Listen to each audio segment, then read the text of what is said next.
जय श्री राम। मैं वसंत रावल आज मैं आपको बताने आया हूं तंत्र विद्या की 10 महाविद्याओं के अंदर भुवनेश्वरी माता की पूजा करने से कौन सा ग्रह बलवान होता है। उसके बाद मैं आपको बताऊंगा भुवनेश्वरी माता का मूल मंत्र क्या है, उनकी पूजा पाठ करते समय विधि विधान क्या है, पूजा पाठ करते समय कौन से यम नियमों का पालन करना होता है। ये सारी बातें आज मैं आपको गहराई से बताना चाहता हूं। पहले तो मैं आपको ये बता दूं कि भुवनेश्वरी माता की पूजा करने से कौन सा ग्रह बलवान होता है और क्यों होता है। तो सुनिए, ज्योतिष शास्त्र के मुताबिक जो चंद्र ग्रह है उनकी आराध्य देवी है माता भुवनेश्वरी। फिर से कहूंगा, चंद्र ग्रह देवता की आराध्य देवी है भुवनेश्वरी माता। तो कोई भी व्यक्ति अपनी कुंडली के अंदर चंद्र का बल बढ़ाना चाहता हो तो उसे भुवनेश्वरी माता की पूजा पाठ करने से अत्यंत लाभ होता है। एग्जाम्पल के साथ समझाऊंगा। अगर मान लो कोई व्यक्ति की कुंडली के अंदर चंद्र लग्नाधिपति, पंचमाधिपति, भाग्याधिपति बनकर नीच राशि में निर्बल हो या फिर छठवें, आठवें, 12वें भाव के अंदर निर्बल होकर बैठा हो और वो व्यक्ति मोती का रत्न चाह कर भी पहन न पाता हो, तो ऐसे व्यक्ति को माता भुवनेश्वरी की पूजा पाठ करने से अत्यंत लाभ होता है। दूसरा, अगर किसी व्यक्ति की कुंडली के अंदर चंद्र अस्त का होता हो, मृत अवस्था में हो, नवमांश के अंदर नीच का हो, षड्बल में कमजोर हो, षोडश वर्ग कुंडलियों के अंदर निर्बल होता हो, तो ऐसे व्यक्ति को भी चंद्र का बल बढ़ाने के लिए भुवनेश्वरी माता की पूजा करने से अत्यंत लाभ होता है। तीसरा, अगर किसी व्यक्ति की जन्म कुंडली के अंदर चंद्र लग्नाधिपति, पंचमाधिपति, भाग्याधिपति बनकर, सुखाधिपति, कर्माधिपति बनकर अगर जो कहीं पाप ग्रहों से द्रष्ट हो, पाप ग्रहों से पीड़ित हो और चंद्र की महादशा के अंदर उसे अच्छा लाभ प्राप्त न होता हो, तो भी ऐसे व्यक्ति को भुवनेश्वरी माता की पूजा करने से अत्यंत लाभ होता है।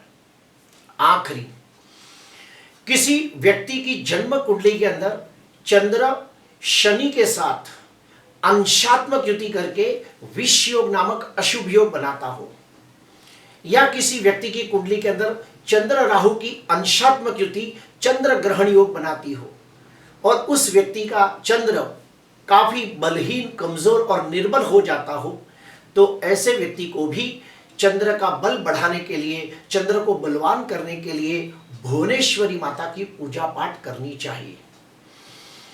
अभी आप सोचते होंगे कि मैंने इन ग्रहों को तंत्र विद्या से कैसे जोड़ा, तो भी मैं आपको बताता हूं। आज से 30 साल पहले जब मैं ज्योतिष सीख रहा था, तो उस समय मैंने नारायण दत्त श्रीमाली जी का तंत्र विद्या का पूरा 6 किताबों का सेट खरीदा था, जो मैं आपको बताना चाहता हूं। और वो सेट कौन कौन सा है तो आप देख लीजिए, उसके नाम भी मैं आपको बता देता हूं। पहला है तंत्र साधनाएं, ये पहली किताब है। उसके बाद तंत्र गोपनीय रहस्यमय सिद्धियां, उसके बाद गोपनीय दुर्लभ मंत्रों के रहस्य, उसके बाद रहस्यमय अज्ञात तंत्रों की खोज में, और आखिरी है तांत्रिक सिद्धियां, और ये भी है श्मशान भैरवी। इसके अलावा भी और तांत्रिक किताबें हैं, जैसे कि महावशीकरण मंत्र और तंत्र विद्या का रहस्य, जिसके ऊपर छिन्नमस्ता देवी का फोटो दिया है। तो आज से 30 साल पहले मैंने ये सारी किताबें पढ़ ली है, और इन किताबों को पढ़ने के बाद ही मुझे ऐसा लगा कि अभी मुझे ग्रहों को तंत्र विद्या की 10 देवियों से जोड़कर वीडियो बनाना चाहिए, इसीलिए मैंने ये वीडियो बनाए हैं। प्रिय दर्शकों, अभी हम जानेंगे कि माता भुवनेश्वरी की पूजा कैसे की जाती है वो हम देखते हैं। तो आइए, सबसे पहले एक लकड़े का पाट लेना है। लकड़े के पाट के ऊपर लाल वस्त्र बिछा देना है और लाल वस्त्र बिछाया, उसके ऊपर आपको आधा किलो या 1 किलो गेहूं बिछा देने हैं। फिर से कहूंगा, एक लकड़े का पाट लेना है, लकड़े के पाट के ऊपर लाल कपड़ा बिछा देना है, लाल कपड़े के ऊपर गेहूं बिछा देने हैं और ठीक आगे के तरफ यहां पे एक वीढ़ा का पान रखना है जिसके ऊपर गणेश जी रखने हैं। राइट साइड पे दिया जलाना है, लेफ्ट साइड के ऊपर अगरबत्ती जलानी है और उसके बाद गणपति के ठीक पीछे दीवार को टच करते हुए आप माता भुवनेश्वरी का फोटो लगा सकते हो। राइट साइड पे शिवलिंग या शिव जी का फोटो रख सकते हो और लेफ्ट साइड पे आपको एक तांबे का कलश, उसके अंदर 5 वीढ़ा के पत्ते, एक नारियल और ₹1.25 यहाँ पे कलश की स्थापना करनी है। तो इस प्रकार से भुवनेश्वरी माता का पाट आपको सजाना है। इसके ऊपर आप कोई मीठा प्रसाद भी रख सकते हो, नैवेद्य भी रख सकते हो। अगर दूध का बना हुआ कोई नैवेद्य हो तो ज्यादा अच्छा माना जाता है। उसके बाद हम जानेंगे कि भुवनेश्वरी माता का मूल मंत्र क्या है। तो ये जितने भी मंत्र है ये सात्विक मंत्र है। याद रहे, सात्विक मंत्र और तांत्रिक मंत्र दोनों में बहुत फर्क होता है। जो सात्विक मंत्र है ये सुबह से लेके शाम तक आप कर सकते हो और तांत्रिक मंत्र सूरज ढलने के बाद रात को 9 बजे, 10 बजे, 12 बजे, 1 बजे, 2 बजे वो मंत्र किए जाते हैं। वो तांत्रिक मंत्र अलग होते हैं जिसमें फट, हुम, लम, छम, ठह ऐसे सब शब्दों का उपयोग किया जाता है, लेकिन यह है सात्विक मंत्र। तो सुनिए मंत्र क्या है। ओम ऐं ह्रीं श्रीं नमः, ओम ऐं ह्रीं श्रीं नमः। ये जो मंत्र है ये मंत्र भी आप 1.25 लाख कर सकते हो। दूसरा मंत्र, ओम ऐं ह्रीं श्रीं भुवनेश्वर्ये नमः, ओम ऐं ह्रीं श्रीं भुवनेश्वर्ये नमः, ओम ऐं ह्रीं श्रीं भुवनेश्वर्ये नमः। और सबसे आसान मंत्र, ओम ह्रीं भुवनेश्वर्ये नमः, ओम ह्रीं भुवनेश्वर्ये नमः, ओम ह्रीं भुवनेश्वर्ये नमः। ऐसे और भी बहुत सारे मंत्र हैं। आपको जो भी मंत्र अच्छा लगे वो मंत्र आपको करने हैं। और कितने करने हैं? तो कम से कम 1.25 लाख करने हैं। तंत्र विद्या के अंदर 3 लाख मंत्र करने को कहा गया है, लेकिन हम ये तंत्र विद्या नहीं है, ये सात्विक मंत्र कर रहे हैं, इसलिए सिर्फ 1.25 लाख मंत्र करने हैं। अगर रोज 3000 करते हो तो 42 दिन तक आपको मंत्र करने हैं। रोज 3000 करोगे, 42 दिन के अंदर 1.25 लाख मंत्र होते हैं। रोज 6000 मंत्र करोगे तो 21 दिन के अंदर 1.25 लाख मंत्र होंगे। आपको टोटल 1.25 लाख मंत्र करने हैं। और ये मंत्र पूरे होने के बाद दशांश होम करना है, तर्पण मार्जन करना है। और इसके लिए किसी कर्मकांडी विद्वान ब्राह्मण को घर पे बुला के या कोई देवी के मंदिर के अंदर आप दशांश होम, तर्पण मार्जन कर सकते हो। अभी हम जानेंगे कि मंत्र सिद्ध करना हो तो कौन से यम नियमों का पालन करना है, वो सुनिए। तो 5 नियम है जो आपको पालने होते हैं और ये मंत्र सिद्ध करने के लिए ये सब बातों का बहुत ध्यान रखना होता है। पहला, मंत्र सिद्धि, अर्थात आपने पहले दिन जो मंत्र शुरू किया आखिरी दिन तक उसी मंत्र को पकड़े रखना है। ऐसा नहीं है कि आपने 1 हफ्ता कुछ और मंत्र किया, फिर आपका मन बदल गया और 1 हफ्ते के बाद दूसरा मंत्र शुरू कर दिया, तो ऐसा नहीं करना है। पहले दिन आपने जो मंत्र बोलना शुरू किया आखिरी दिन तक उसी मंत्र को पकड़ के रखना है। दूसरा, संख्या सिद्धि, अर्थात अगर आज आपने 3000 मंत्र किए तो रोज 3000 मंत्र ही करने हैं।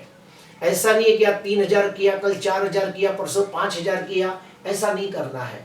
एक बार आपने संख्या डिसाइड कर दी कि आज मैं 3000 मंत्र करूंगा या आज मैं 5000 मंत्र करूंगा, जो भी आपने मंत्र का संख्या डिसाइड किया है आखिरी दिन तक वही संख्या कंटिन्यू रखना। यानी रोज 3000 किया तो आखिरी दिन तक 3000 ही करने हैं। उसके बाद स्थान सिद्धि, आपको अगर आपका घर बड़ा है तो एक छोटा सा रूम अलग से ले लीजिए, उसी के अंदर माता की स्थापना कीजिए। अगर आपका घर छोटा है तो किसी एक कोने के अंदर माता की स्थापना करें और आखिरी दम तक, यानी जब तक आपका अनुष्ठान पूरा नहीं होता वही स्थान पे माता की स्थापना रखे, उसे हिलाए नहीं। उसके बाद दिशा सिद्धि, ये मंत्र करते समय आपको उत्तर दिशा में मुंह करके बैठना है। उत्तर दिशा में मुंह करके बैठे तो बड़ा लाभ होता है। अगर कुछ कारणवश आप उत्तर दिशा में मुंह करके न बैठे तो आप पूर्व दिशा में भी मुंह करके बैठ सकते हो। और आखिरी है समय सिद्धि। आपने डिसाइड किया कि रोज सुबह 4 बजे उठ के मंत्र करूंगा, तो रोज सुबह 4 बजे ही उठ के मंत्र करने हैं। रोज 5 बजे बैठ जाऊंगा तो रोज 5 बजे ही बैठ जाना है। तो ये सारे नियमों को पालना है। मंत्र सिद्धि, संख्या सिद्धि, स्थान सिद्धि, दिशा सिद्धि, समय सिद्धि। अगर ये 5 नियमों के साथ कोई भी मंत्र किया जाए तो मंत्र सिद्ध होता है।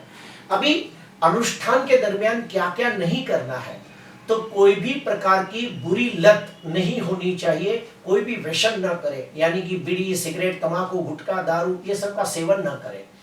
उसके बाद नॉनवेज का सेवन न करे, ब्रह्मचर्य का पालन करे, अपने घर के सिवा कहीं बाहर का भोजन न करे, किसी के घर पे खाना न खाए, होटल में जाके खाना न खाए, ये बात का ध्यान रखें।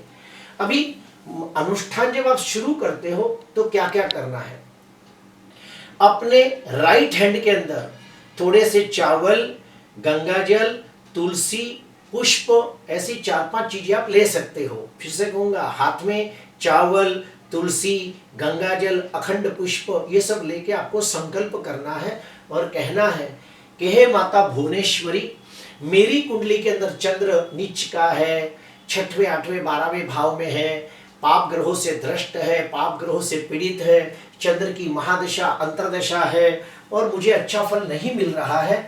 तो हे माँ, मेरे कुंडली के अंदर चंद्र के ग्रह का बल बढ़ाइए, ऐसा संकल्प छोड़ना है। और किसी थाली के अंदर आप ये संकल्प छोड़िए, फिर वो किसी वृक्ष के अंदर आप रख देना। उसके बाद आपको सबसे पहले गणेश जी की आराधना करनी है, गणेश जी का ध्यान करना है। कोई भी मंत्र जो आपको आता है बोल सकते हो। ओम गम गणेशाय नमः, ओम गम गणेशाय नमः, ओम गम गणेशाय नमः, ऐसे कोई भी मंत्र का जाप कर सकते हो। अपने कुल देवी का ध्यान करें, देवाधिदेव महादेव का ध्यान करें, क्योंकि वो इनके हस्बैंड है, इनके पति है, इसीलिए शिव जी का भी ध्यान करें। भैरव जी का ध्यान करें क्योंकि वो रक्षक है। उसके बाद अपने गुरु जी का ध्यान करें, गणेश जी का ध्यान, कुलदेवत का ध्यान, देवाधिदेव महादेव का ध्यान, भैरव जी का ध्यान और अपने गुरु जी का ध्यान, ये सभी का ध्यान करें। 1-1 मिनट तक दिल से उनको याद करें। उसके बाद पूजा के अंदर याद रहे, लाल फूल, लाल फल, लाल मिठाई, कोई भी चीज अगर हो तो उसमें लाल कोई भी रंग हो तो ज्यादा फायदेमंद होता है। मंत्र करते समय उत्तर दिशा में मुंह करके बैठे। अगर उत्तर दिशा में नहीं कर सकते तो पूर्व दिशा में भी मुंह करके बैठ सकते हैं। आप रुद्राक्ष की माला का उपयोग कर सकते हैं या फिर स्फटिक की माला का भी उपयोग कर सकते हैं। स्फटिक माला भी अच्छी मानी गई है और रुद्राक्ष की माला से भी आप मंत्र कर सकते हो। और माता के लिए दूध से बनी कोई मीठी चीजों का भोग चढ़ाए। ये सब करके आपको मंत्र सिद्धि हासिल करनी है। प्रिय दर्शकों, ये जो मंत्र है ओम ऐम ह्रीम श्रीम नमः, इसके अंदर 3 शक्तियों का आह्वान हो गया। ऐम यानी कि सरस्वती, ह्रीम यानी कि कालिका और श्रीम यानी लक्ष्मी जी। तो महालक्ष्मी, महालक्ष्मी, महासरस्वती, महाकालिका, तीनों का आवाहन करके आप भुवनेश्वरी का भी आवाहन कर सकते हो, तो इससे बड़ा लाभ होता है। प्रिय दर्शकों, आज मैंने आपको बताया कि अगर किसी व्यक्ति की जन्म कुंडली के अंदर चंद्र कुंडली का कारक ग्रह, योग कारक ग्रह बनकर नीच राशि में निर्बल हो, 6वें, 8वें, 12वें भाव में हो, अस्त का हो, मृत अवस्था में हो, पाप ग्रहों से दृष्ट हो, पाप ग्रहों से पीड़ित हो, चंद्र की महादशा अंतरदशा प्रत्युंद दशा चल रही हो और चंद्र का फल अच्छा न मिलता हो, तो ऐसे व्यक्ति को माता भुवनेश्वरी की पूजा पाठ करनी चाहिए। उनके बीज मंत्रों का जाप करना चाहिए। 1.25 लाख मंत्र होने के बाद उनका दशांश होम तर्पण मार्जन करना चाहिए। तो जन्म कुंडली के अंदर चंद्र का बल बहुत ही बढ़ता है और उससे बहुत लाभ होता है। इसके अलावा भी अगर कोई व्यक्ति अपने जीवन के अंदर धन धान्य की वृद्धि चाहता है तो भुवनेश्वरी माता की पूजा करें। कोई व्यक्ति को अपने जीवन के अंदर सुख शांति समृद्धि चाहिए, समाज के अंदर मान सम्मान पद प्रतिष्ठा चाहिए, तो भी माता भुवनेश्वरी की पूजा करने से लाभ होता है। कोई व्यक्ति को अगर अच्छा घर न मिलता हो, पढ़ाई के अंदर रुकावटें आती हो, ज्ञान प्राप्ति में प्रॉब्लम होता हो, तो भी माता भुवनेश्वरी की पूजा पाठ करने से अत्यंत लाभ होता है। प्रिय दर्शकों, आज के लिए बस इतना ही। आपको अच्छा लगा हो तो ज़रूर लाइक करना, सब्सक्राइब करना। नमस्कार।